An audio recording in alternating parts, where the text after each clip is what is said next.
Possui especialização em vigilância sanitária e qualidade dos alimentos, também graduado bacharel em agroindústria pela UFPB, e também possui técnico em agroindústria pelo Instituto Federal de Ciência e Tecnologia do Ceará.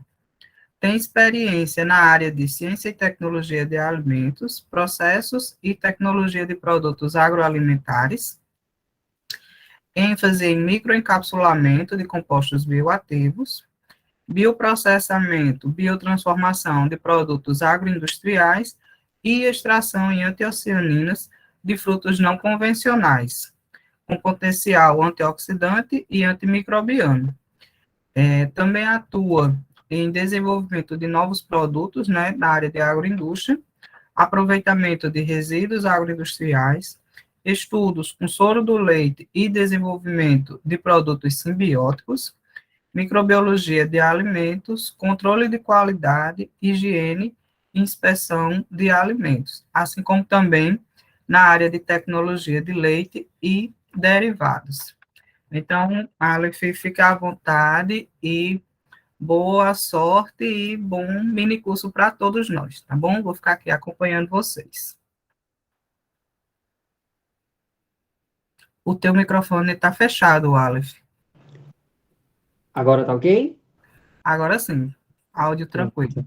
Ok, obrigado. Obrigado, Ana Paula, né? Desde já gostaria de agradecer pelo convite e a oportunidade de estar aqui com vocês, né? No Ciagro 2022. Para mim é um privilégio muito grande, né? Eu, como congressista das outras edições, estar aqui hoje tendo a oportunidade de compartilhar um pouco do meu conhecimento, né? Junto com todos vocês. Como a Ana Paula já falou, né? Eu me chamo Antônio Aleph. Sou mestrando do Programa de Pós-Graduação em Tecnologia Agroalimentar, né, aqui do Centro de Ciências Humanas, Sociais e Agrárias, da Universidade Federal da Paraíba, Campus 3, né?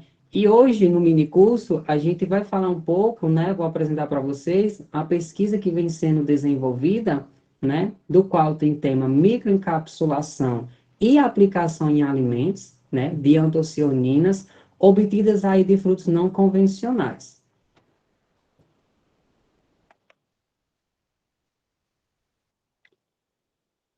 Na apresentação de hoje, né, o que nós iremos ver, né, o que eu irei repassar para vocês.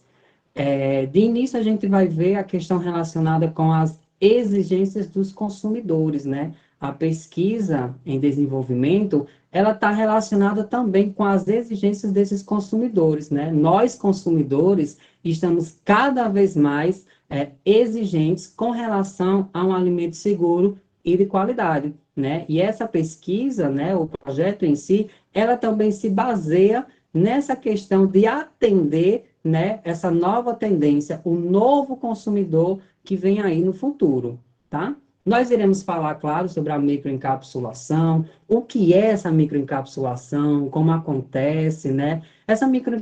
Ela seria o quê, né? É um material de revestimento feito como, né? E hoje a gente vai aprender um pouco, né, sobre essa parte de microencapsulação, tá? Nós iremos falar, né, sobre a extração dessas antocianinas, né, a partir do fruto não convencional aí, né, do qual a gente vai realizar a microencapsulação dessas antocianinas, tá bom? Não poderia deixar de trazer aqui a questão dos resíduos agroindustriais, tá? Até porque foi gerado no nosso projeto, no projeto aqui, esses resíduos agroindustriais, e é uma das principais, né, situações que vem acontecendo aí no mundo todo, né? A grande quantidade de resíduos agroindustriais que são gerados, né? E na maioria das vezes são descartados de forma incorreta, né? A minha pesquisa, ela também gerou resíduos agroindustriais, só que a gente trouxe um beneficiamento, né? E nós vamos mostrar, eu vou mostrar para vocês no decorrer do mini curso. E além de todos esses pontos, a gente vai partir para a prática, né? Vamos aprender na prática como é feita essa extração das antocianinas, né, desse fruto não convencional, como é feita a microencapsulação, tá? E a sua aplicação também no alimento.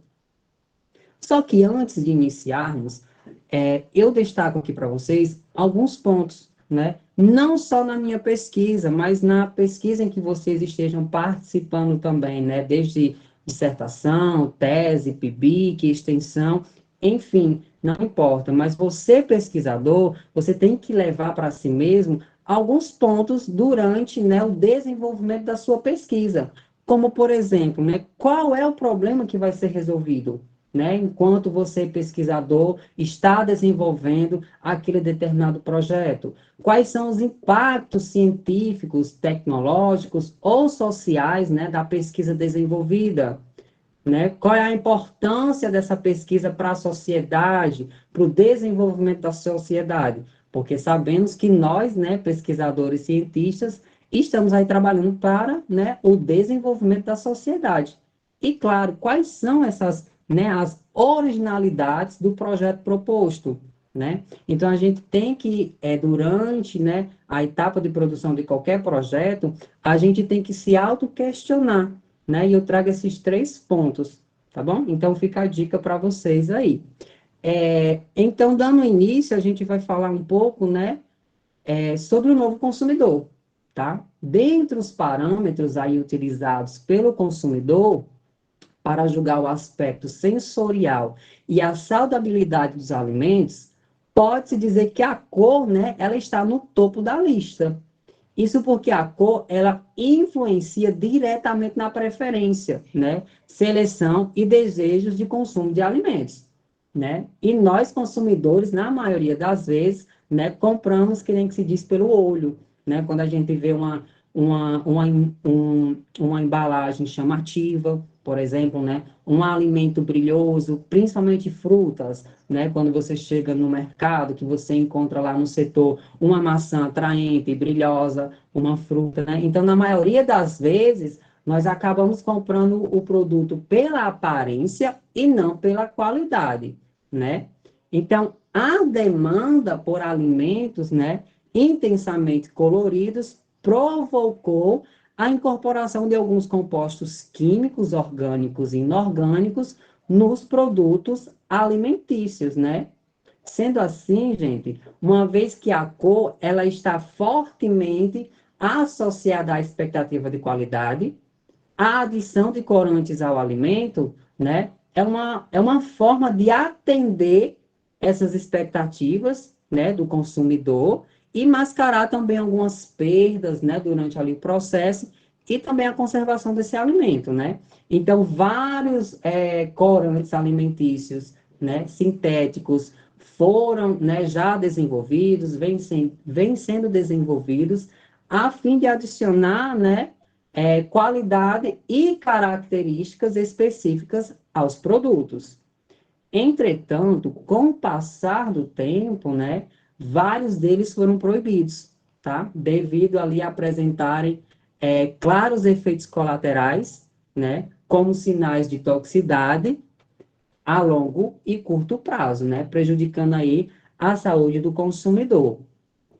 Com isso, pessoal, as expectativas, né, dos consumidores foram amplamente afetadas, mas não mudaram, né, uma vez que estes passaram a requerer a adição de pigmentos naturais nos alimentos em substituição aos sintéticos, né, trazendo uma qualidade melhor com relação à saúde, tá?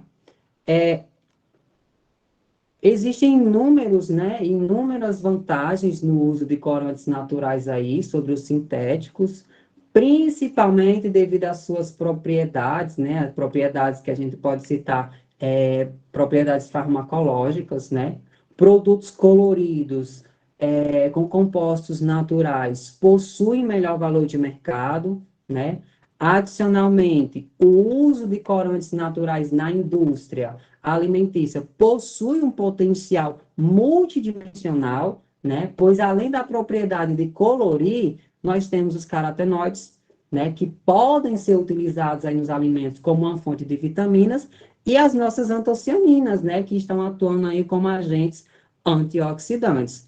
E olha só que maravilha, a natureza, ela produz uma variedade abundante de cores, né? Sendo que muitas delas têm sido extraídas para a aplicação de corantes, né? E hoje pesquisas vêm sendo realizadas não somente para a extração, né, de compostos bioativos na questão de corantes, mas também como potenciais, né, que contribuem aí para a saúde do consumidor.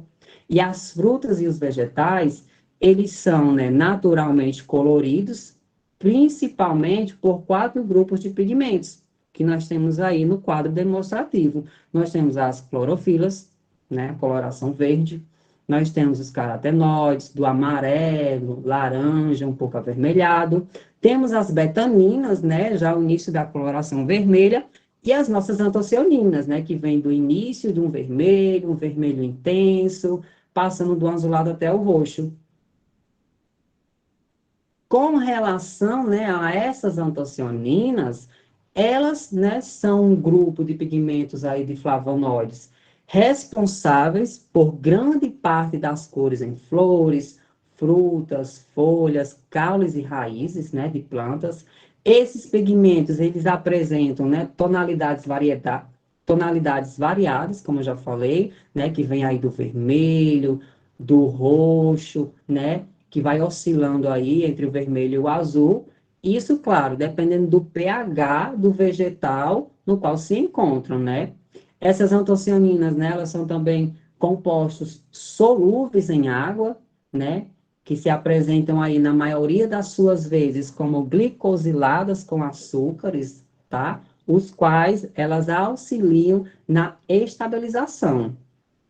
E elas têm uma coisa em comum incrível, né? Existe uma variedade aí de frutas, né, de vegetais coloridos, e elas, né, têm algo em comum, né? Como, por exemplo, a gente pode ver aí na imagem ilustrativa, né, nós temos maçãs, uva, morango, né, cacau. E eu faço essa pergunta para vocês, né? A resposta de fato já está aí, mas eu pergunto a vocês.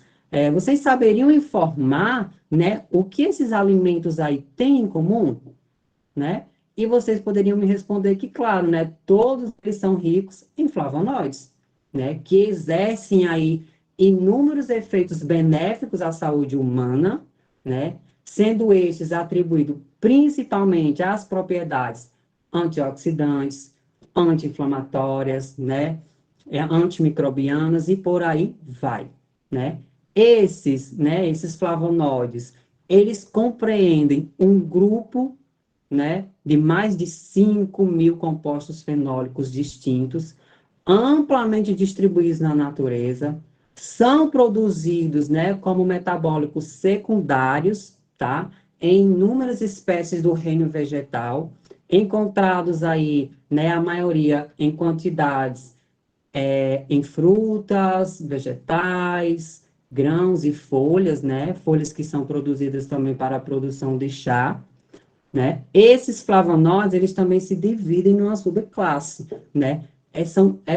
São tantos que acabam se dividindo, né? Esses flavonoides, eles são classificados também em outras subclasses, né? Eu trago algumas principais, mas tem várias outras também, como, por exemplo, nós temos as flavonas, né? Isoflavonas, flavonois, flavononas, flavonais, né? Flavononóis, as antocianinas, antocianidinas, e por aí vai, né? É uma imensidão, né, de propriedades bioativas que podem ser encontradas, né, em frutas e vegetais.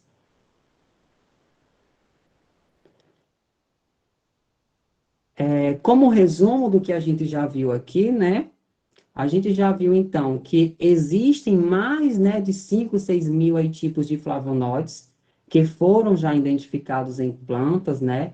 Pertencem aí ao grande grupo dos compostos fenólicos, estão presentes principalmente nas hortaliças, nas frutas e produtos derivados como vinho, suco de uvas e chás, né? Apresentam, né, a gente já falou um pouco que apresentam, né, propriedades antioxidantes, antimicrobianas, anti-inflamatórias também, né? E aí eu trago para vocês um quadro, né, com os principais flavonoides, né, e suas fontes, né? principalmente com destaque às antocianinas, do qual a gente vai tratar hoje, né, que são encontradas em frutas e flores, né, de uma coloração vermelha ao roxo, mas aí também nós temos, né, as flavanas, flavononas, que como a gente já falou anteriormente, né, os flavonóis, né, isoflavonoides, e por aí vai. É uma imensidão.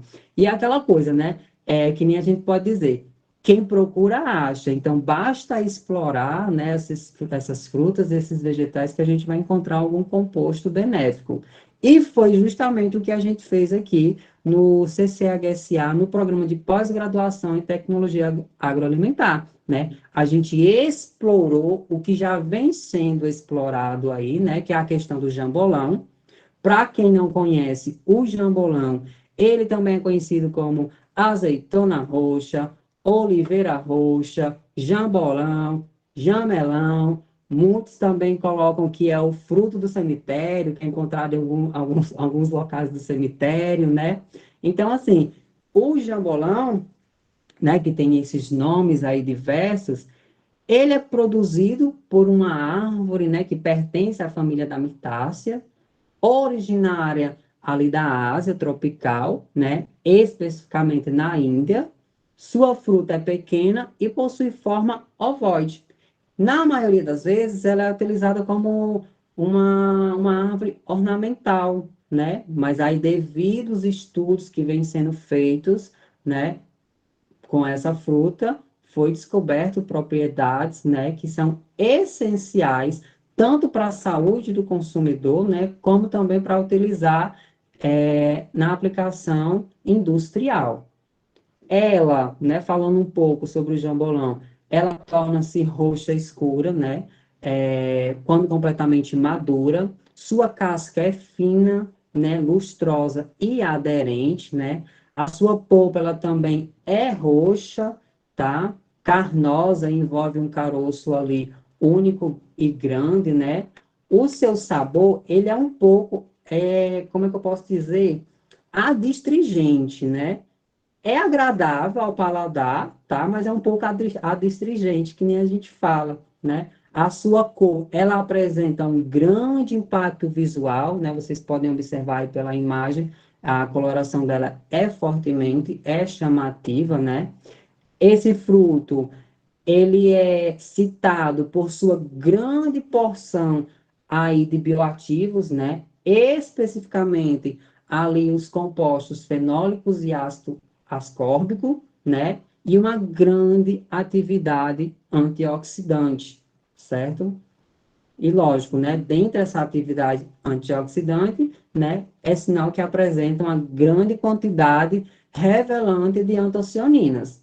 Só que, apesar do jambolão ter esse grande potencial bioativo, né, bastante utilizado aí na indústria, né, apesar de ser comprovado cientificamente seu grande potencial bioativo, é pouca ainda a comercialização de produtos derivados do jambolão no comércio, né? A gente não chega no comércio e encontra um suco de jambolão, um doce de jambolão, né? Além do que existe uma grande quantidade de frutas que são perdidas devido à sua rápida perecibilidade, né? E por sua safra ocorrer em um curto período do ano, né? Nós não temos essa fruta o ano inteiro, que acaba dificultando mais ainda a sua comercialização. Portanto, é importante, né, utilizarmos recursos tecnológicos para ampliar a atratividade de mercado e o valor comercial dessas frutas, né, com potencial antioxidante. Por exemplo, na fabricação de corantes em pó, né, que é um método aí de concentração desses compostos biologicamente ativos, né, que apresentam aí, né, o potencial antioxidante, antienzima, antibacteriano e por aí vai. No jambolão, né, as antocianinas, elas estão presentes no fruto, especialmente ali na polpa e na casca, tá? Mas não somente na polpa e na casca, né? Hoje, o jambolão é um fruto de peso, que nem a gente diz, né? Que se aproveita de tudo.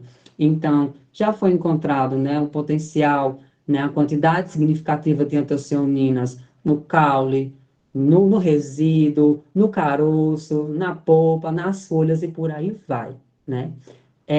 Essas antocianinas, né, elas exibem cores brilhantes, né, e atraentes, elas não são tóxicas, tá? E apresentam uma grande solubilidade em água, né? E é por isso que tem aumentado cada vez mais o interesse com relação ao seu uso, né? Principalmente como corantes alimentícios naturais. Só que, todavia, são pigmentos, digamos que, um tanto estáveis, né? A sua estabilidade ela é bastante afetada durante o processo, as etapas de processamento e armazenamento, né? Essa estabilidade é afetada por diversos fatores, como a luz, a iluminação, o oxigênio, né? A umidade, a temperatura, né? O que vem a ser um contratempo após, né, a extração dessas antocianinas, né, durante a etapa de processamento e também na questão do armazenamento, né, que acabam provocando a deterioração desses compostos bioativos. E é aí que entra a ciência e a tecnologia trabalhando juntos, né? Com isso, vem o método de microencapsulação, né, desses compostos bioativos, a fim de evitar danos a esse núcleo que a gente extraiu, né? Então, a microencapsulação, ela é um método no qual substâncias bioativas são cobertas, né, por ou incorporadas em um material de parede.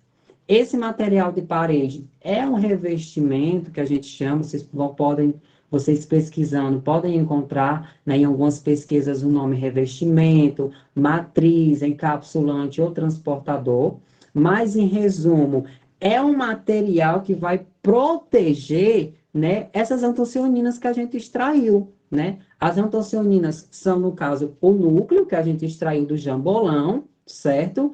E o nosso encapsulante, que é conhecido como material de parede, será o foco principal, né, para evitar que essas antocianinas obtidas se degradem no decorrer, né, do tempo ali, no decorrer do seu armazenamento, tá? Só que para acontecer essa microencapsulação, né, existem alguns fatores, né, para uma encapsulação bem sucedida, como, por exemplo, o processo de encapsulação, tá? Não, nem tudo pode ser encapsulado com qualquer material de parede, tá? Nem todo mecanismo, metodologia é aplicada para um mesmo alimento. Cada alimento tem a sua metodologia específica. Você precisa conhecer, né, com que você está trabalhando. Por exemplo, as antocianinas, né, elas são muito sensíveis a altas temperaturas, né? Então, qual mecanismo eu vou utilizar para microencapsular? Qual material de parede eu vou utilizar para proteger essas antocianinas, né? Evitar que essas antocianinas se degradem, tá? E lógico, a ideia é ter esse material de parede a fim de proteger e não alterar, né, as suas qualidades, tanto na questão da cor, tanto na questão da propriedades bioativas, né, como também no odor, tá? Então, existem fatores decisivos, né, para a microencapsulação, como o processo de encapsulação, os fatores físicos, químicos, né, intrínsecos ali da matriz, né, e em si o composto ativo que você, né, está trabalhando. Na indústria de alimentos, né, várias técnicas são aplicadas na encapsulação de ingredientes, né, que são sensíveis a fatores diversos, né? E mais uma vez eu reforço, nem todo composto que você está extraindo vai ser utilizado a microencapsulação X, né? Você tem que estudar. Por exemplo, fizemos a microencapsulação com a método de liofilização, mas isso não quer dizer que o meu método de liofilização vai servir para você né, microencapsular, por exemplo, algum composto ali extraído do abacaxi, da manga, entendeu? Então, você tem que saber com o que você está trabalhando, né, os fatores que podem afetar a sua matriz, né, e ver isso tudo direitinho. E aí eu trago alguns tipos de mecanismos de microencapsulação que existem na indústria, né? Como, por exemplo, o uso do spray dry, né? A extrusão, inclusão, né? Liofilização, entre outros. Ou seja, existem várias técnicas de microencapsular. Você só tem que, né, se aprofundar mais, conhecer, verificar, entender como é feito, né? Essa técnica, saber se é benéfica ou não ao seu material, se vai acontecer uma degradação desse animal na metodologia que vai aplicar, né? Alguns acabam ocorrendo uma grande perca, né, desse material quando é extraído, tá? Então, você tem que realmente dar uma estudada, sentar, verificar direitinho qual é a técnica, né, específica para determinado alimento. Então, a gente falando, né, da liofilização, a liofilização, ela é uma técnica baseada aí na desidratação, né, de um produto congelado por sublimação, sendo realizado primeiramente, né, um congelamento rápido do produto, né, seguido da sublimação do gelo sob o vácuo, né? Eu destaco aqui a liofilização porque foi um método, né, a técnica que utilizei aqui para microencapsular as minhas antocianinas extraídas do jambolão. Isso por quê? Né? Principalmente pelo fato de que com o método de liofilização, eu vou estar trabalhando com temperaturas, né, baixas, menos 55 graus, né, que é viável para manter as qualidades, né, essas propriedades bioativas das antocianinas, né. Pesquisas já foram realizadas, né, e destacam que técnicas que utilizam temperaturas elevadas, né, acima de 40 graus, acabam deteriorando esses compostos, tá? Essa técnica, ela se destaca dentre as demais, né, usadas aí na microencapsulação, né, pela aplicação justamente dessas baixas temperaturas, o que propicia, né, a preservação ali do seu núcleo, o material que você está extraindo. Esse processo de liofilização, ele se divide em 3 etapas, que a gente vai ver mais à frente, né?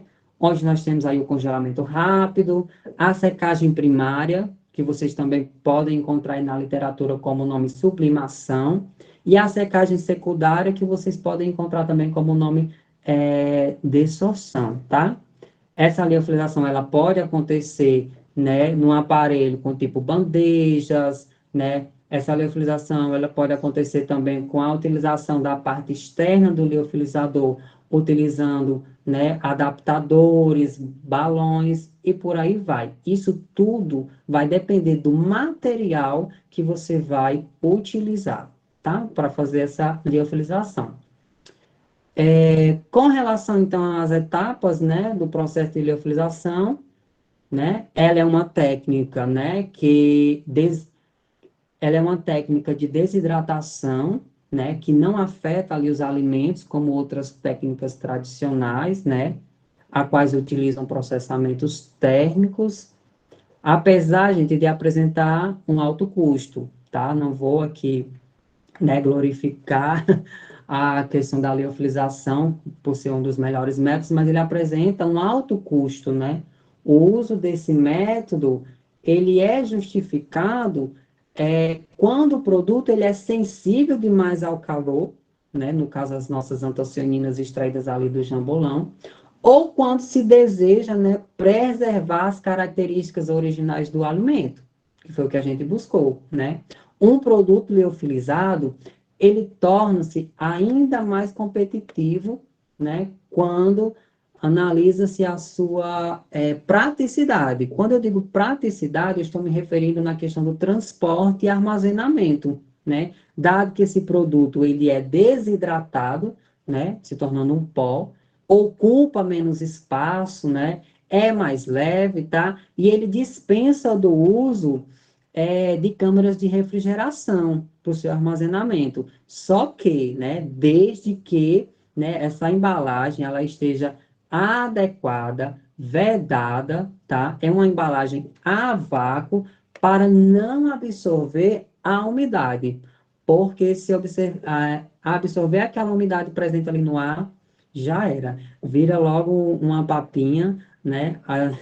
Durante a pesquisa que estava sendo realizada, a gente passou por essa situação também, né? Porque, assim, a maioria das metodologias, elas informam que a liofilização, né, ela ocorre a partir de 48 horas, tá? E a partir dessas 48 horas, a gente foi analisar o nosso extrato, né, como é que estava o andamento. Como vocês podem ver aí nessa imagem, nós temos aí 3 compartimentos e como era tudo novo, né, a gente ainda estava se adaptando e tudo mais com a questão desse extrato, né, quando passou essas 48 horas que a gente foi analisar, verificar como é que estava, a gente acabou tirando tudo de uma vez. E nesse tirando tudo de uma vez, quando a gente foi verificar, né, os outros frascos, eles já tinham absorvido a umidade ali da sala, né, e já estava se tornando uma papinha, né? Uma gomazinha que vocês vão ver mais à frente, eu vou mostrar para vocês, né? Então, tudo é questão de estudos para entender. A gente precisa entender, né, como esse material vai reagir com o meio, né? Quais são as técnicas que a gente, né, deve realizar para que não ocorra essas falhas. E se ocorrer essas falhas, a gente, né, encontrar um método para solucionar, tá? Então, as etapas, né, que eu já falei, tem o congelamento, né, a sublimação e a desorção, né? Com relação ao congelamento, né, antes da liofilização, o produto ele é congelado, né, a temperaturas ali abaixo de menos 18 graus, de modo que toda a água presente, né, esteja no estado sólido e abaixo do ponto triplo da água, né, para que não haja formação de espuma a quanto à aplicação do vácuo, né. A próxima etapa, né, é na questão da sublimação, né, essa etapa, né, é a primeira etapa que consiste em sublimar o gelo formado na etapa anterior, né? Para isso o alimento ele é colocado em uma câmara, né, a qual é aplicado o vácuo, tá? Como o produto se encontra a uma temperatura abaixo do ponto triplo da água, a queda de pressão e aumento da temperatura, né, para o valor ambiente faz com que a parte da água evapore, né, sem passar pelo estado líquido. E a terceira fase, né, a questão da a dessorção, ela é a etapa secundária, tá? Eliminando aí os 10% de água resultante num produto com cerca de 2% de umidade. Eu esqueci de mencionar, mas na etapa anterior, né, lá a gente já consegue eliminar de 80% a 90% da umidade presente ali na sua amostra, né? E a última etapa, ela vem já justamente para finalizar aí, retirar, né, eliminando os 10% de água presente, tá? Existem vantagens e desvantagens? Existe, né? Uma eu já citei aqui, que é a questão dos custos elevados, né? Há algumas desvantagens, né, em relação ao método de liofilização, né? O processo, ele é caro, como eu já citei aqui, né, do que métodos convencionais de desidratação, né, o qual utilizam calor como fonte de energia, tanto pelo investimento inicial, pessoal, pois o equipamento, ele apresenta custos elevados, né, quanto pelo custo de operação, né, dado que as câmeras frias para congelamento, né, e as bombas a vácuo também, elas consomem muita energia, né, elas ficam ligadas por um bom tempo também. Porém, né, atrelado, né, ao alto custo, está a alta qualidade do produto, né, a alta qualidade do alimento produzido, certo? O produto que se deseja conservar apresenta aí no final do processo, né, características que não seriam possíveis de serem alcançadas com outras técnicas, tá? Uma grande vantagem também dessa técnica, né, da liofilização é a não restrição de produtos, né, que pode passar, né, por esse processo. Normalmente, alimentos sensíveis ao calor, né, não apresentam resultados satisfatórios quando são desidratados por métodos tradicionais, né? Pois o aquecimento a altas temperaturas modifica o sabor, textura, formato e ainda destrói os nutrientes, né? Como no caso, as antocianinas, né, acabam degradando as suas propriedades bioativas, tá? E com a liofilização, essa restrição não é um empecilho, né? Dado que o processo acontece a baixas temperaturas. E esse camarada aí, esse liofilizador, ele trabalha e muito no Centro de Ciências Humanas, Sociais e Agrárias, né? Eu já tive a oportunidade de acompanhar alguns alunos da graduação também, né, que estão trabalhando muito com a questão da liofilização, né, extração de compostos aí, né, de manga, de abacaxi, de uva, ameixa, né, e agora estamos trabalhando com a extração, né, pelo fruto jambolão, né? Existe um outro ponto positivo também dessa técnica, né, que reside na diminuição do espaço, que nem eu já falei, né, relacionado ali na questão do transporte e armazenamento, né? Além disso, os alimentos desidratados por liofilização, eles podem ser completamente reidratados de forma rápida e fácil pela simples adição de água, né? E isso a gente tem como exemplo quando a gente foi tirar para analisar como estavam as nossas amostras, né? Como é rápido do bichinho, né? Do danado ali absorver a umidade presente ali no ar, tá? Então, gente, o que nós já vimos até aqui, né? A gente falou sobre a exigência dos consumidores, né? A questão, né, da exigência de tirar do mercado, né, a utilização de conservantes sintéticos e utilizar pelo mais natural, né, isso eles tendo, né, uma atenção maior para a questão da saúde em si. Falamos um pouco sobre as antocianinas, né, um pouquinho, uma breve história delas, né, o jambolão em si, que é o material em estudo, né, a extração dessas antocianinas aí, que tem um grande potencial bioativo, né. Falamos sobre o método de microencapsulação, que existem várias, mas, né, a técnica vai depender do material que você, né, está utilizando, o núcleo que você está trabalhando, né, o que você está extraindo de determinada fruta ou vegetal, né?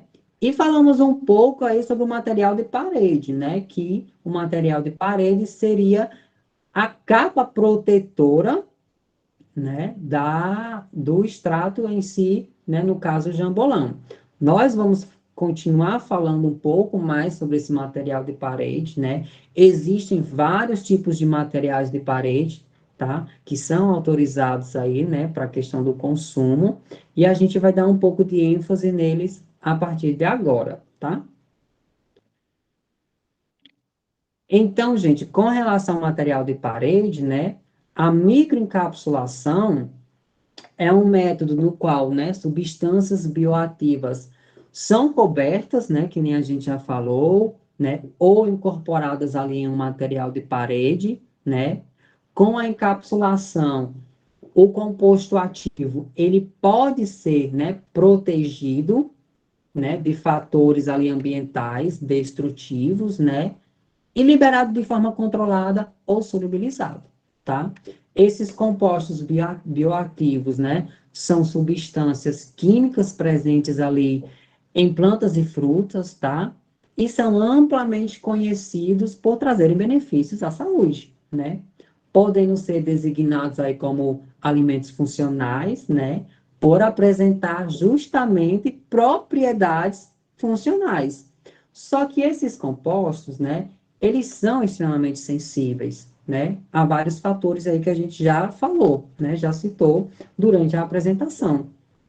E um dos fatores, né, que podem contribuir para a manutenção da viabilidade é o agente encapsulante, né? No caso, a realização, né, dessa microencapsulação com o agente microencapsulante, né? Sendo assim, a encapsulação, né, destes compostos surge como uma alternativa, tá? Bem como de fornecimento, né, desses compostos em quantidades adequadas em vários períodos do ano, né? Que é o que a gente falou lá no início, né? A gente falou sobre a questão do jambolão, que nós não temos ele durante o ano todo, né? Nós só temos durante um determinado período, né? E essa tecnologia, ela vem justamente também, né, para resolver essa situação, né? Fazer com que a gente tenha, né, esse composto aí das antocianinas do jambolão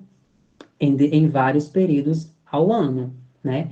Então, a tecnologia de microencapsulação, ela foi definida como empacotamento, né? Com finas coberturas, tá? Dando origem aí a microcápsulas, né? Que podem liberar seus conteúdos a taxas controladas sobre influência de condições específicas, né? Outros autores aí também descrevem essas microcápsulas como embalagens extremamente pequenas, compostos por um polímero, né, como material de parede, né, e um material ativo chamado de núcleo, né? Inúmeros materiais aí de parede podem ser utilizados no processo de microencapsulação, né? Porém, os mais comumente utilizados são as maltodextrinas, né? Os carboidratos, as quais são provenientes de hidrolisados de amido, altamente solúveis em água também, com baixa viscosidade, sabor agradável e apresentam soluções incolores, tá? Durante esse processo de microencapsulação, né, o revestimento criado no composto encapsulado pode ocorrer pelas técnicas que a gente já mencionou, né? Eu só gosto de reforçar mais uma vez aqui que dependendo do material que você está utilizando, né, o que você está extraindo de tal fruto ou vegetal, é que você vai verificar qual a melhor técnica a se utilizar para microencapsular e qual é o material de parede específico também, né? Evitar que esse material de parede ele venha a prejudicar o seu núcleo, né? Vai que ocorre a degradação indesejável, vai que acaba, né, passando um sabor, né, para esse núcleo ou altere a sua cor, né? Então tem que fazer todo um estudo, analisar tudo direitinho, né, verificar na literatura, tá? E, né, não só a maltodextrina serve como material de parede, mas nós temos também outros aí, vários que são utilizados como material encapsulante, né, como a goma arábica, né, aí vem os amidos, as dextrinas e muitos outros, e o soro do leite, né, o soro do leite, ele vem sendo amplamente estudado, explorado, né, por apresentar propriedades funcionais, né, trazendo aí, né, um meio, né, de beneficiamento desse resíduo, tá? E eu destaco aqui o soro do leite como material de parede, porque foi justamente esse soro que utilizamos aqui na pesquisa, né, como o encapsulante das nossas antocianinas, né? Vocês vão encontrar por aí muitos estudos relacionados com o soro do leite como encapsulante, mas o nosso tem um diferencial que é o soro do leite caprino, né? Os processos aí que envolvem o soro do leite raramente inclui o soro caprino, né? Devido a preocupações relacionadas às variações de volume, né, sazonalmente, e, em geral, por falta de conhecimento também, né, sobre as suas propriedades nutricionais e funcionais, né, o que acarreta no seu descarte, né. O soro do leite de cabra, ou lactossoro, como chamamos, né, É considerado um subproduto aí da indústria de alimentos, né, decorrente aí do processo de fabricação de queijos, né, originado ali após a precipitação, né, e remoção da caseína do leite de cabra, tá? Esse soro, ele é composto, né, por lactose, proteínas e gorduras, né?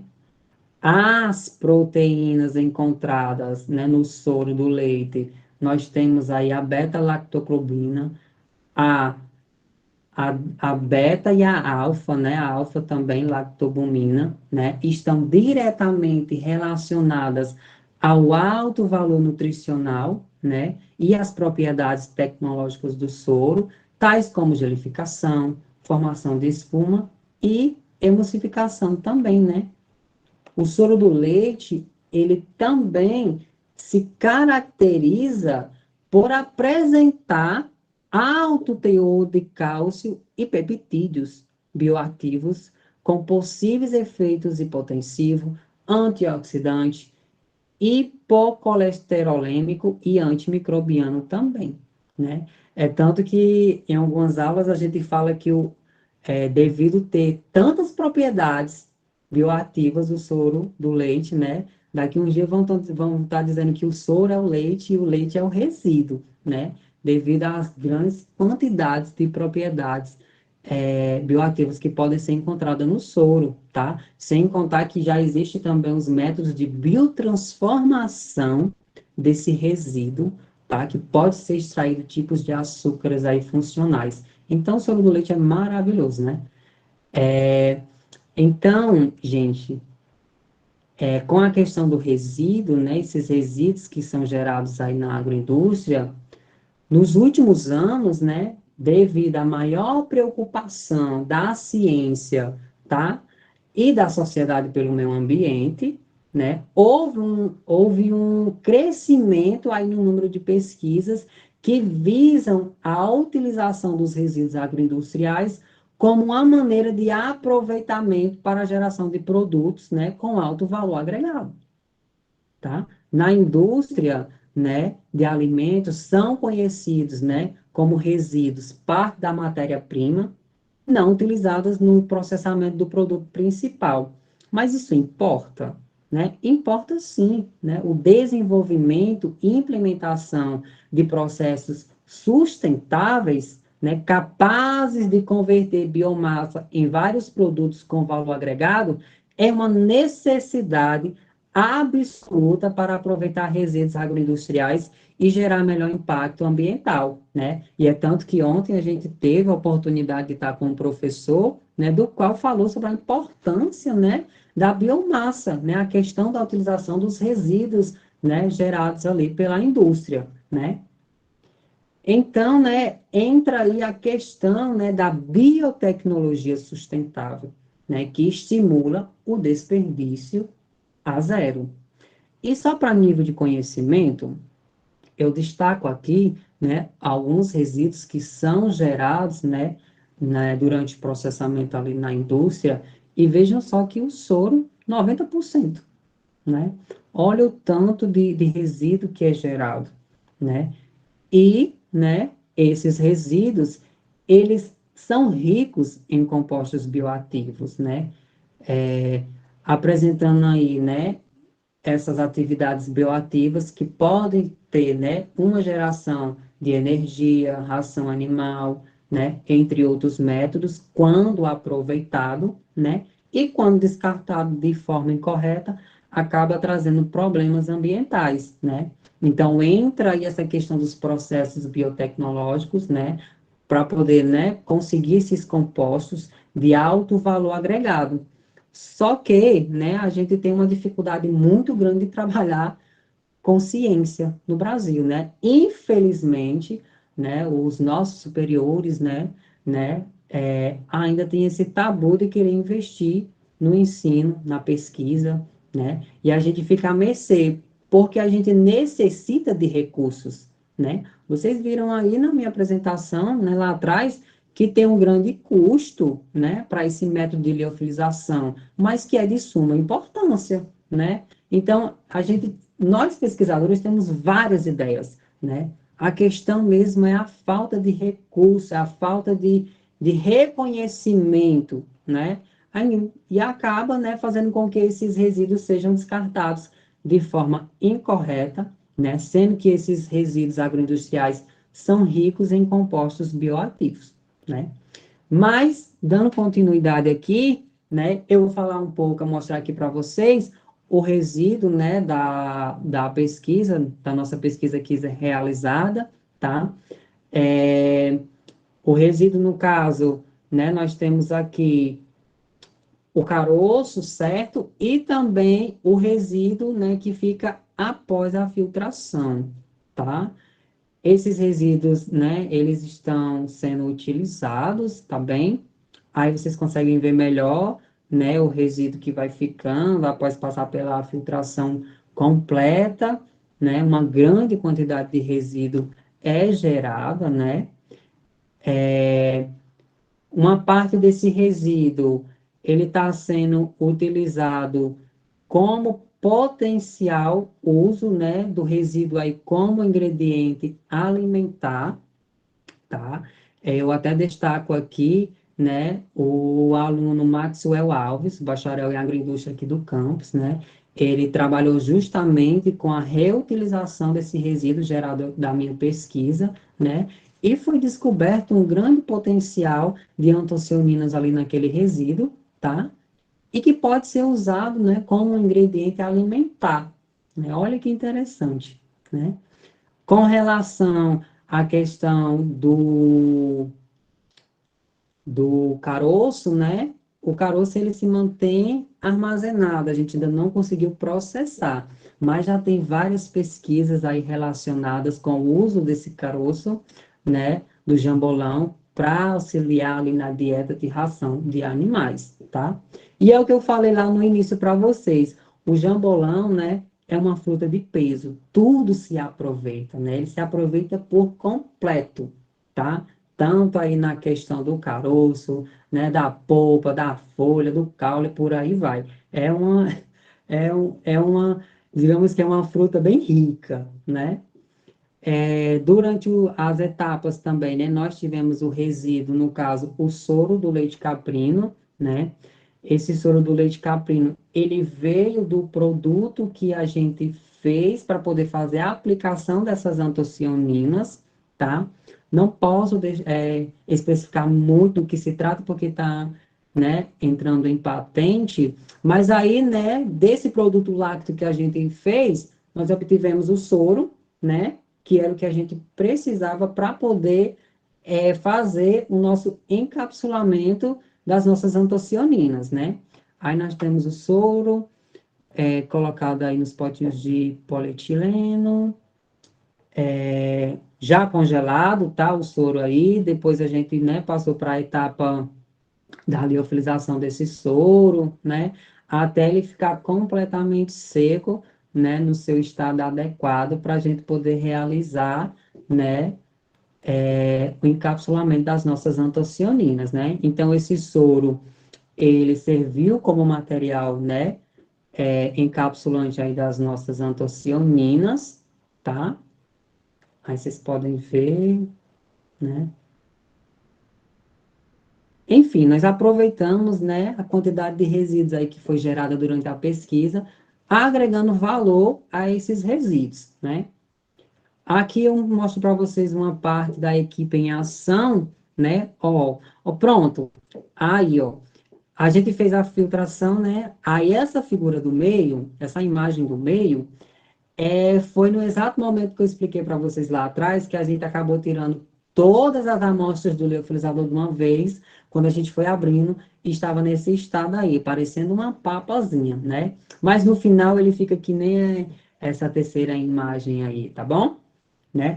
Fica mais seco, tá?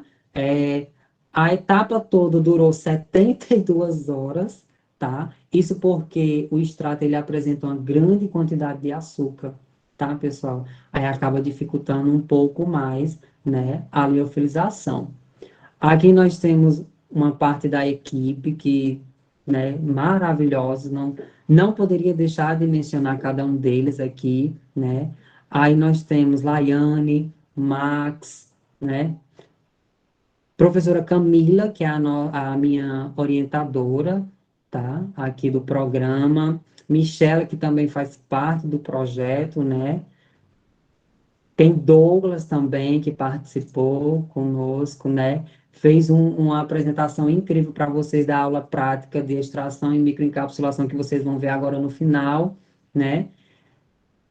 Tem os meninos do laboratório também, agradecer, não deixar de agradecer aqui a Ricardo, a Carlos, né, que são técnicos do Laboratório de Fisicoquímica, agradecer a José, a Valquíria, que são os técnicos do Laboratório do Programa de Pós-Graduação em Tecnologia Agroalimentar também, né, Luciano, que também faz parte aí da pesquisa, enfim, tem uma equipe show aí trabalhando, né, com essas antocianinas, tá? E agora a gente vai partir para a prática, né? A gente viu um pouco da teoria, mas a gente vai partir para a prática mesmo. Como foi feita essa extração, né? Como foi feita essa liofilização, até a parte da microencapsulação, tá? Aqui é só mais eu explicando como é, mas a gente vai logo seguir para a parte da prática, né? Que eu sei que já está todo mundo aí um pouco cansado de só escutar. Esse é o momento que a gente para tomar uma água, né? Pegar um biscoito, né? Porque agora é só a gente fez as etapas no laboratório daqui e a gente gravou essas etapas para, né, apresentar para vocês, né? E no decorrer desse vídeo, vocês vão ver o quê? Como foi feita, né? Desde o início, ali, a higienização, a separação, né, da polpa do caroço, né, o processamento que foi utilizado, todas as etapas até o final, né, essas antocianinas microencapsuladas, tá? Agora eu vou pedir que Ana Paula, por gentileza, compartilhe conosco o vídeo, porque se eu colocar daqui o computador para logo, aí Tá fica tudo certo. louco. Aqui. Projetar. Só um instante. Obrigado.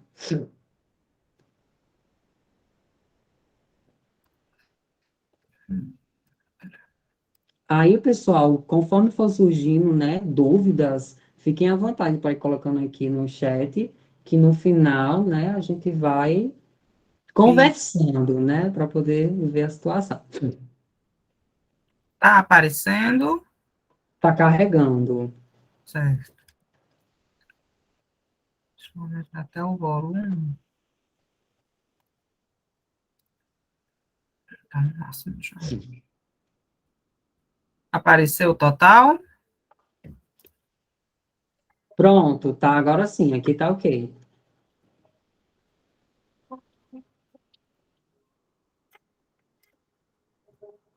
Bom, pessoal, de início, né, o que nós vamos fazer? Nós iremos preparar o nosso extrato, né, onde nós iremos processar, aqui no caso nós iremos utilizar as uvas, nós estamos utilizando como exemplo, tá? Essas uvas, elas foram higienizadas, né, e para esse processamento, né, nós iremos utilizar a solução etanólica, que a gente já deixou pronta aqui, tá? Na proporção de 1 para 1. Ou seja, para cada 1 quilo, né, da fruta, nós iremos utilizar 1 litro dessa solução etanólica, né? O que é essa solução etanólica, né? É o etanol mais a água destilada, ou seja, 500 ml de etanol mais 500 ml de água destilada, né, que serão colocadas aqui no nosso processador junto com as uvas. Nós estamos simulando, né, a etapa de processamento, no caso, se fosse utilizar o jambolão em si, tá? Lembrando que para cada fruta, para cada tipo de extração, existe uma metodologia específica e nós estamos simulando, tá, a extração como se fosse utilizando o nosso jambolão, tá?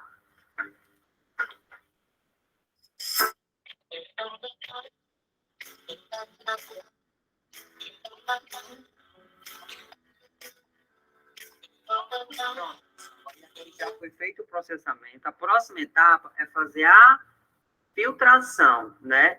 Esse primeiro momento da filtração, né, a filtração convencional, nós iremos utilizar o papel filtro, tá? No funil, e a gente vai realizar essa primeira filtração.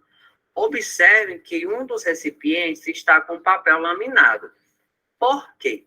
Lembra que a gente comentou que as antocianinas, né, ali presente no fruto, elas são bastante sensíveis à iluminação, não foi isso? A temperaturas elevadas também, né? Então, aqui eu estou só colocando para demonstrar, né, um meio que vocês podem fazer, né? É necessário que vocês peguem, né, cubram, né, o recipiente com papel laminado para evitar, né, esse contato direto aí do nosso extrato com a iluminação presente. E aqui nós temos outro, né, sem o papel laminado para a gente mostrar para vocês a primeira filtração, né, que vai ocorrer. Ó, pessoal, aqui nós já temos, né, ó, processo de filtração ocorrendo, certo? Observem, é um processo um pouco demorado, né? Por isso a gente tem que buscar meios de diminuir, né, esse processo para não prolongar muito, né? Evitando assim, né, que ocorra, né, alterações de propriedades, as percas das propriedades funcionais do jambolão, né? Vou mostrar isso aqui também para vocês, né? Aí o que acontece? O papel filtro, né, ele rapidamente ele fica já com resíduo, né, e acaba entupindo, né, e aí vai dificultando mais ainda essa filtração. Então, você tem que ficar atento e ir removendo. Você vai ficar trocando de filtro frequentemente, até você fazer toda a filtração, né, do seu extrato que foi processado. Mas e esse resíduo? Joga fora? Não, hoje tudo se aproveita, né? Hoje nada se perde, tudo consegue ser aproveitado, reaproveitado, né? A exploração aí de frutos, resíduos, né, gerados aí da agroindústria vem cada vez mais sendo pesquisada na busca de flavonoides, né? Como a gente está fazendo.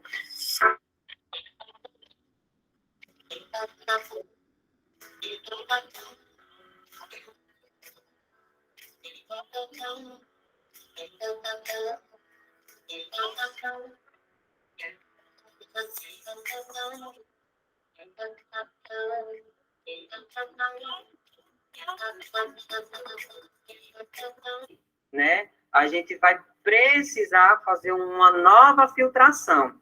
E essa filtração ela será feita pela centrífuga, tá? Pronto, pessoal. Então, como falamos, né, a gente vai passar para a segunda filtração, onde nós iríamos utilizar a centrífuga, né? Douglas já colocou o nosso extrato aí nos Falcon, tá?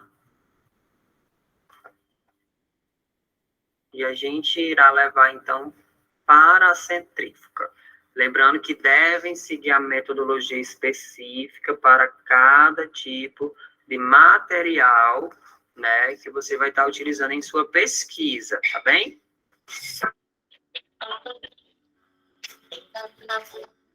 Eu estou usando o lápis.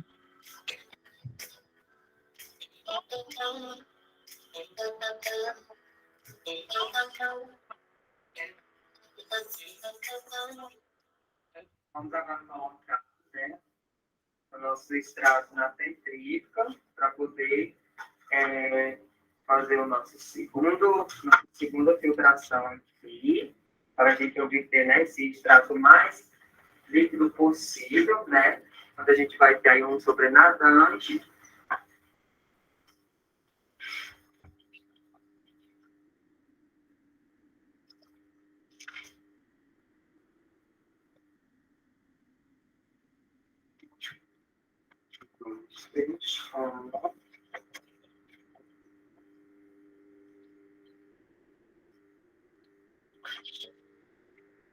E agora é só aguardar o tempinho, né? Já está tudo programado aqui, né? Como vocês podem ver aqui. Bom, pessoal, passou o nosso tempo aqui da centrífuga, né? Vamos agora pegar os nossos cálculos. Cuidadosamente. Ó, observem, tá? O resíduo e o nosso sobrenadante, que é o que nós queremos agora, tá? Ó, a separação, né? Vamos colocar aqui na sua estante. Vamos verificar os demais. Lembre de tirar cuidadosamente.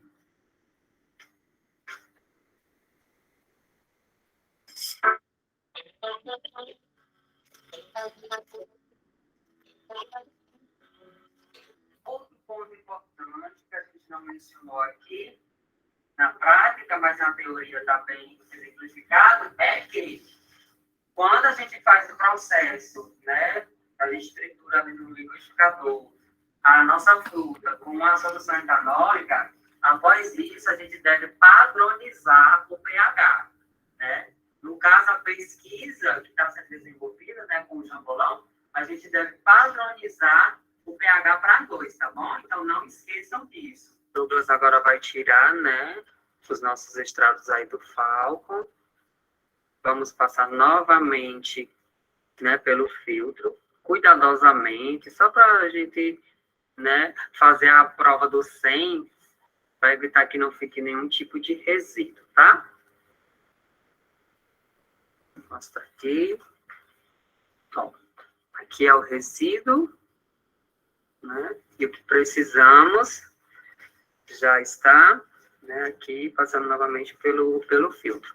Lembrem que, né, todos os recipientes devem estar cobertos com papel alumínio para evitar, né, a iluminação direta. Pronto, aqui nós temos, né, então, o nosso extrato já filtrado, né? Nós temos aqui o resíduo. E o próximo passo, a gente vai levar esse extrato para o roto-evaporador, tá?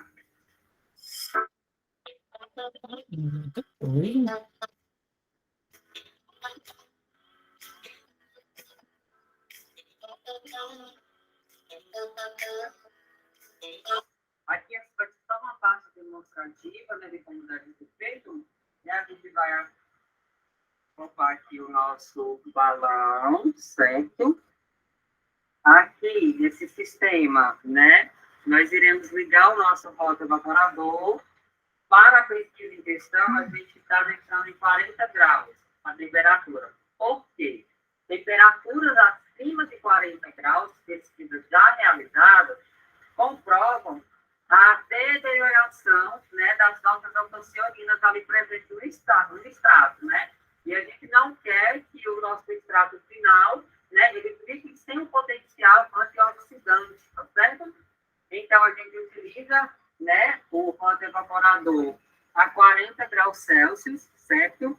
Essa parte aqui, ela vai fazer com que a nossa solução etanólica, que a gente utilizou lá no início, ela evapore, ela saia do nosso extrato, né? E essa parte é fundamental, né? Deve ser realizada perfeitamente, porque lá na liofilização, a gente não pode levar esse extrato contendo, né, a nossa solução etanólica, certo? Somente água. Então, a gente faz, né, essa retirada dessa solução etanólica que a gente utilizou no início do nosso processo. Lembra que a gente passou, a gente triturou a nossa fruta, né, com a solução etanólica? Então, o roto-evaporador, ele vai retirar, né, o nosso etanol daqui, pessoal. E a próxima etapa, né, depois que a gente saiu lá do roto-evaporador, o que a gente vai fazer?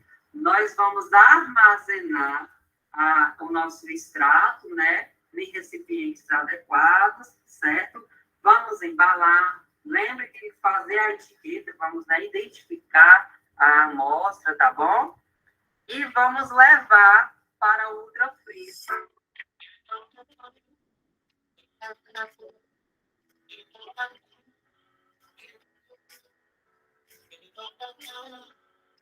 Né? continua na próxima. Agora temos nossas amostras passadas. 72 horas. A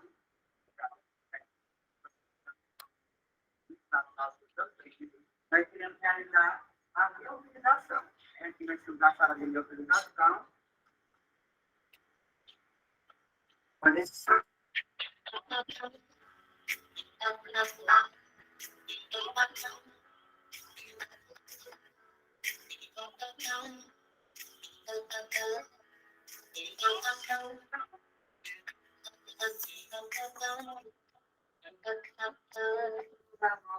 Amostras, né? As nossas amostras já estão aqui prontas, já, né? Que eu falei anteriormente, ela passou, né? Ela ficou por 72 horas a menos 80 graus, né? No nosso ultrafreezer.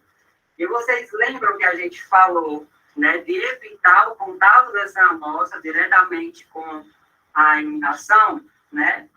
Observe que o nosso frasco aqui, ele é transparente, né? E nós estamos numa sala que tem bastante iluminação. Como aqui é uma demonstração, um exemplo, né? O correto é que vocês peguem, né? Se vocês forem utilizar um frasco transparente, vocês devem, né, cobrir esse material, certo? Aqui nós estamos fazendo com papel laminado, para evitar que essas amostras elas fiquem em contato direto com a iluminação, né?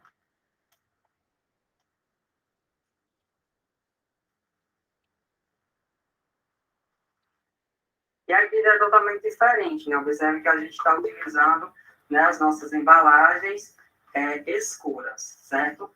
Como nós já temos as nossas amostras, né, cobertas com papel laminado, essas amostras, elas têm que ser, vocês furem aqui em cima, tá? Isso para quê? Para que eu estou furando?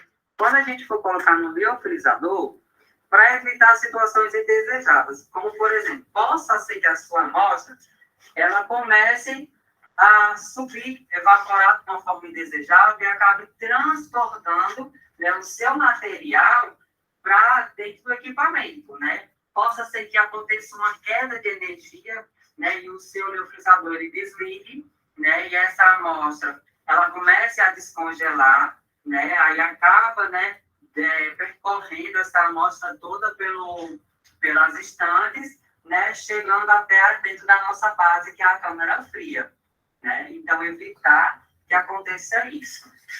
Então a gente faz uns furinhos. Outro ponto que nós utilizamos, né, para a metodologia, a gente fez uma adaptação. Por quê? No laboratório onde estamos aqui com o biofreezador, é um laboratório que não possui ultrafreezer, né? Onde ficou as nossas amostras por 72 horas a menos 80 graus. Então, o que fizemos? Nós fizemos uma adaptação, porque quando a gente descia com as amostras do outro laboratório até aqui, já ocorria o descongelamento dessas amostras, né? E aí acaba ocasionando alterações na liofilização e não fica, né, conforme deve ser. Então, o que fizemos? Na nossa unidade condensadora, nós temos a câmara fria, né? Essa câmara fria, a gente colocou as nossas amostras, certo?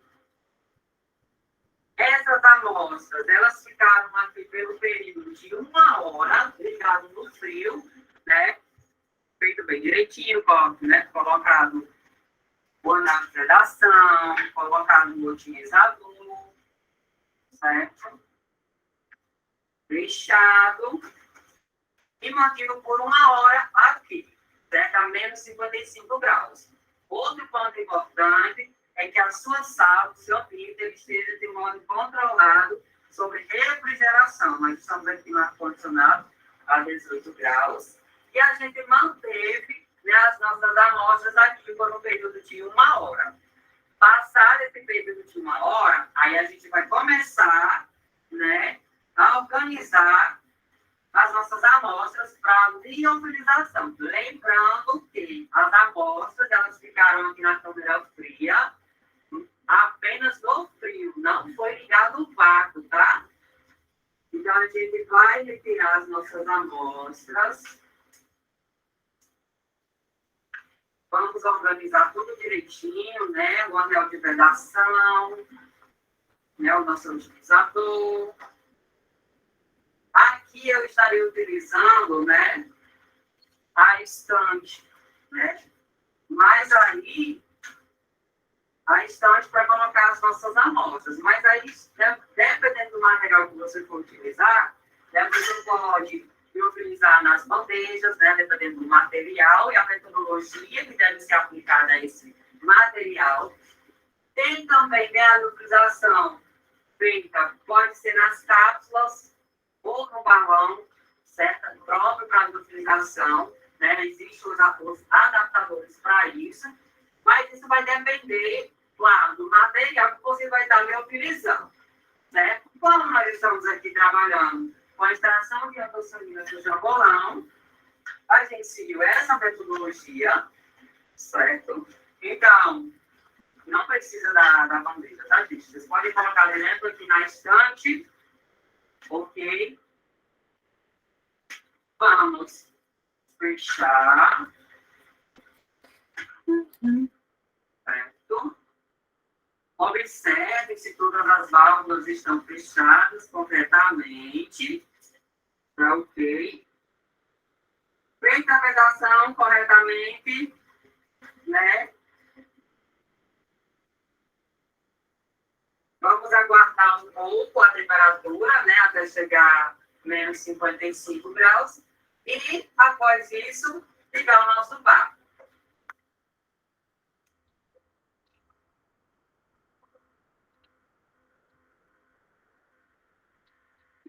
Outro ponto importante, né? Como eu falei anteriormente lá nas outras apresentações.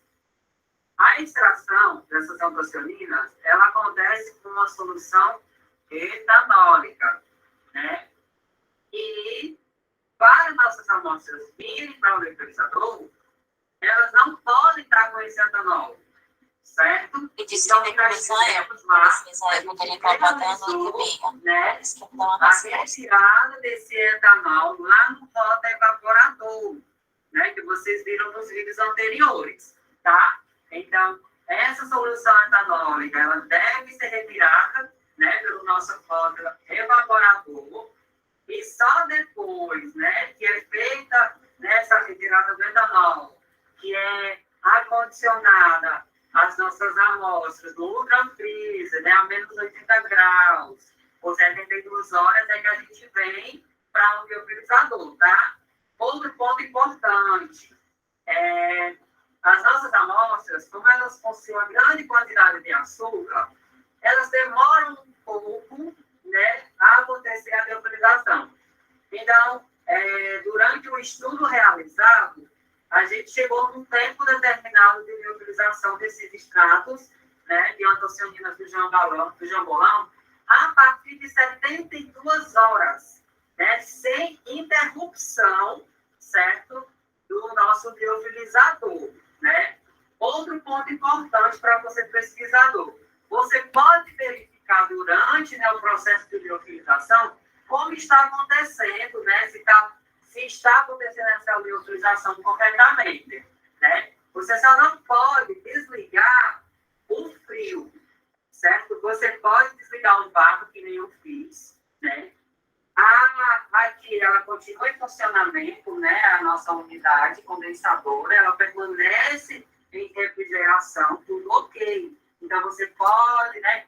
Retira o vácuo, abre as válvulas, deixa o vácuo sair, né? Aí você pode retirar a varete protetora e verificar como que está o andamento, né, da sua liofilização, certo? Você só não pode desligar o frio. Aí você verificou, vem cá de novo, né? Organizou o equipamento, tudo direitinho, né? E liga o vácuo novamente, certo? Você só não pode desligar o frio, certo? E é isso, pessoal. Bom, pessoal, como falamos, né, agora Douglas vai pesar, né, o nosso extrato da maltodextrina, né? E vai servir como material de parede, né? O material microencapsulante aí das nossas antocianinas.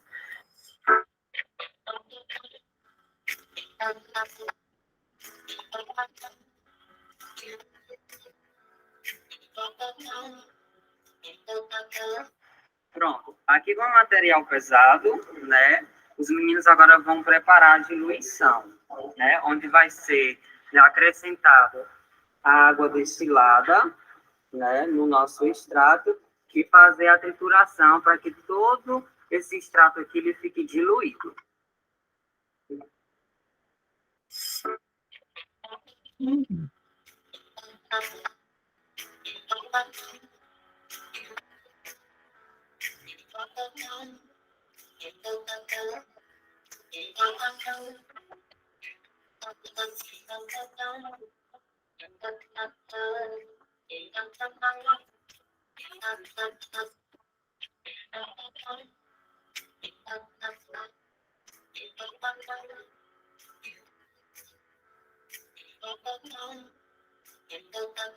Bom, pessoal, feita a nossa mistura, né, a nossa homogeneização lá do nosso extrato com material de parede, nós iremos, então, padronizar o pH desse nosso extrato. Né? Para a pesquisa em questão, que a gente está trabalhando com as antocianinas do jambolão, nós precisamos padronizar esse extrato para o pH 2. Né? Para isso, a gente vai utilizar, né, o HCl, certo? Para poder padronizar em pH 2, certo?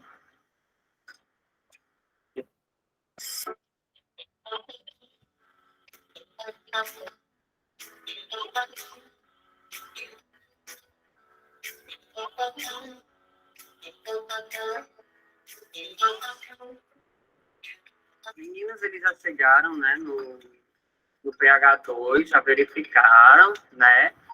E agora, né, a gente vai adicionar a nossa mistura no recipientezinho lá próprio, que já foi, né, feita a sua etiqueta, tudo direitinho. E esse espaço aqui a gente vai colocar a quantidade em ml que foi gasta, né, de HCl, certo? Podem colocar, gente. Vamos colocar o nosso pH em 2. Próximo passo, a verificação do nosso extrato, tá? Né? Todas as etapas anteriores já feitas, realizadas com comportamento de biologia, e agora vamos levar a digitação.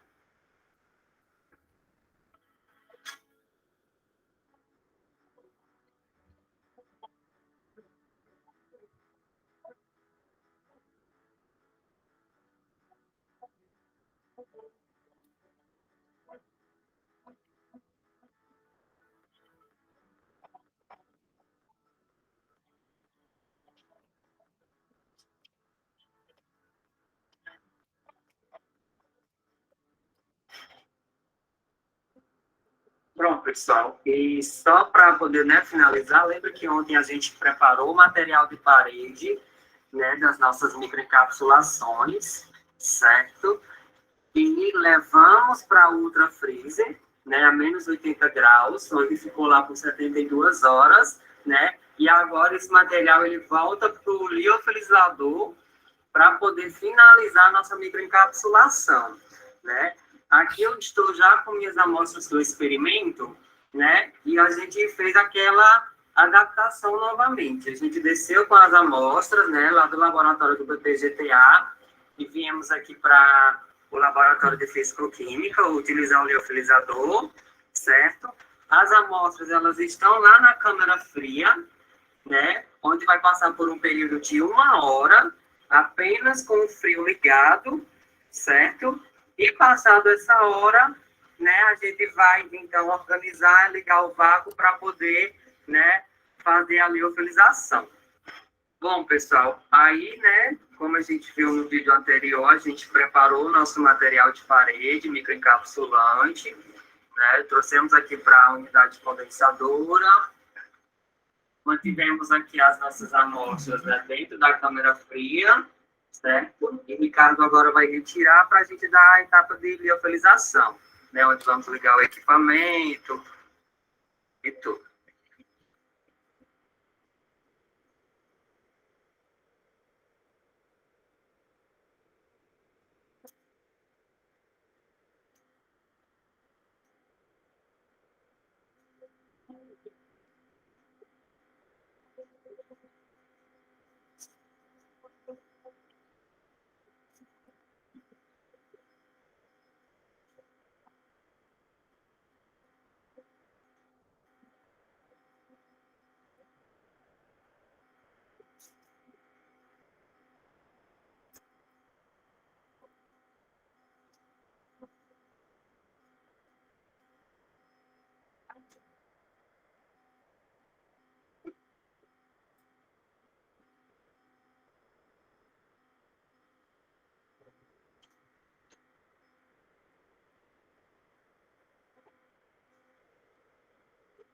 Lembrando que as nossas amostras, elas permaneceram aí na câmera fria por 1 hora, né, que foi a adaptação que a gente fez, certo?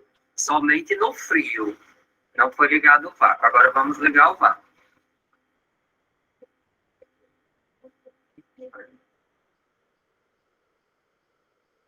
Verificar as válvulas, se estão fechadas, tudo direitinho.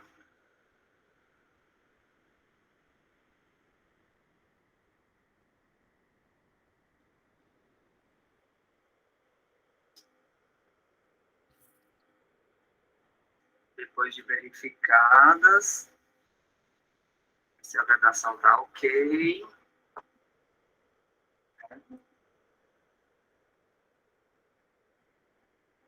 E aí vamos pegar o nosso liofilizador, o vácuo.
Pronto, voltamos.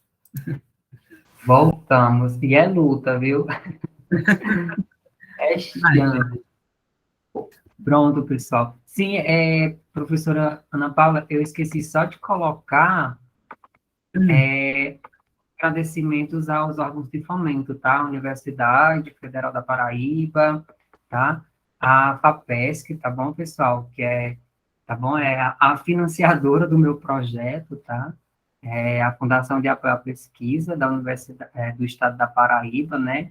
Agradecer também, né, ao CCHSA, do qual eu faço parte aqui como estudante, né, do Centro de Ciências Humanas, Sociais e Agrárias, e a todos que contribuíram, né, com a pesquisa em desenvolvimento. Obrigado pela a paciência de vocês também, né? Ana Paula, muitíssimo obrigado, né, a todos da organização do CIAB 2022. E, né, estamos abertos agora a dúvidas, sugestões, né? Fiquem à vontade. Alguém quiser tirar alguma dúvida, conversar, agora é o momento. Alguma curiosidade? Eu tenho só uma, porque eu trabalho com resíduos. Sim. Você sabe dizer para qual fim ou qual alimento vai ser utilizado o teu resíduo? O meu resíduo, o resíduo, no caso, o que eu Da falei que tem filtração. potencial, é um biscoito funcional. Ah, tá. Então é a Vocês mesma já linha estão... que eu trabalho. Isso, aham. No biscoito e nas barras. Mais alguém tem um questionamento? Não é nem questionamento, uma dúvida, alguma curiosidade? Isso. Acho que o pessoal já está um pouquinho cansado. Já. Pessoal, a gente quer agradecer mais uma vez, né, a todos. Então, a Aleph, por ter topado o desafio, né, que eu acho que foi um desafio, um mini curso nesse formato remoto, mas a gente conseguiu atender. A vocês, congressistas, também por ter acreditado, confiado em nosso evento, mesmo num formato à distância, mas esperamos que tenha atendido a expectativa de vocês. E o que a gente tem a dizer sobre os artigos, né, os que serão premiados, em breve vamos colocar o vídeo aqui na plataforma e o certificado também de vocês. Também em breve vai estar disponível na plataforma. A gente convida também para que vocês possam participar no Ciagro 2023, quem sabe no futuro aí como Aleph, né? Inicialmente como congressista e hoje como um dos convidados, né? Que a gente carinhosamente, afetuosamente chamamos assim nossos palestrantes e ministrantes. E qualquer dúvida, entre em contato conosco, né? Ou pelas redes sociais, ou pelo e-mail do Ciagro, qualquer dúvida. E a gente já quer antemão parabenizar os que foram premiados e que vão participar aí da edição da revista. Tá bom, pessoal? Então, a gente vai finalizar aqui a nossa gravação e desejo a todos um bom final de semana, né? Que o pé já está na porta aí do fim de semana.